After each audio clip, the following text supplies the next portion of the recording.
Yo, what's up sa inyo mga ka-dreamers? Kamusta kayong lahat dyan? Ayan. For this video, ayan, gusto kong sagutin yung sabi ni Kuya na ang Canada daw ay para lang sa mga hindi pinalad sa Pilipinas.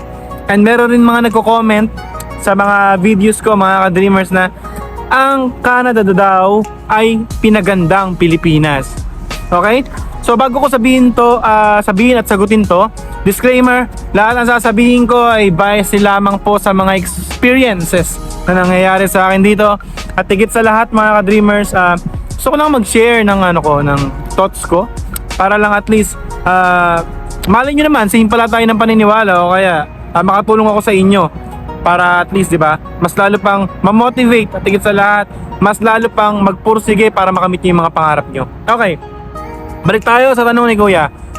Siguro ang masasabi ko dito is oo, parang ang Canada ay pinagandang Pilipinas. Di ba parang ang ganda nun? Di ba? Ang Canada ay pinagandang Pilipinas. So it means, di ba? Kung hindi ka man pinalad sa Pilipinas na hindi ka naging successful, ayaw mo ba yun? Na pagdating mo dito sa Canada is, di ba, maganda at papalaring ka? Yun yung yun yung parang gusto kong sabihin sa inyo mga ka-dreamers. Sa word pa lang na comment na yan na ang Canada ay pinagandang Pilipinas. So it means mas maraming opportunities, di ba? Mas maraming trabaho, mas gaganda yung experiences mo. And then pangatlo, mas matututo kang ayusin yung sarili mo. Mas matututo kang i-budget yung pera mo. Mas matututo kang gawin lahat ng pagtitiis para lang yung sasahurin mo dito, yung kikitain mo dito. Kung hindi ka man dito magre-reside o talagang balak mag-permanent sa Canada is magkaroon ng magandang bunga yung pinaghirapan mo sa Pilipinas, 'di ba? So, para sa akin, walang masama kung tawagin ng Canada na pinagandang Pilipinas. Kasi masasabi ko based on my experience and base sa mga nakikita at naririnig ko mga ka-dreamers, talagang madaming nanggaling dito na may mga property na po talaga sa Pinas. May mga nanggaling din po talaga dito na nagpapatotoo na talagang nagkaroon sila ng sariling bahay, nagkaroon sila ng sariling lupa. Ngayon may mga farm na. Ngayon nagnenegosyo na lang sa Pinas kasi nga po nagsumikap po sila dito. Kasi nga po ginawa nila lahat para lang kumita ng malaki. 3 yung trabaho nila, minsan nga 4 pa yung trabaho nila para lang makapag-provide sa Pinas at makabot nila yung pangarap nila.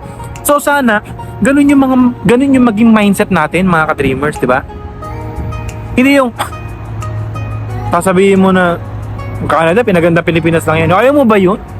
Di ba? Hindi ko sinasabing pangit ang Pinas.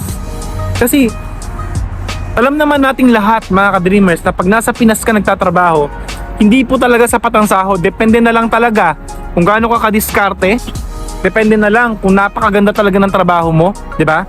At depende na lang din talaga mga ka-dreamers kung nagbi-business ka or nagninegosyo ka, di ba?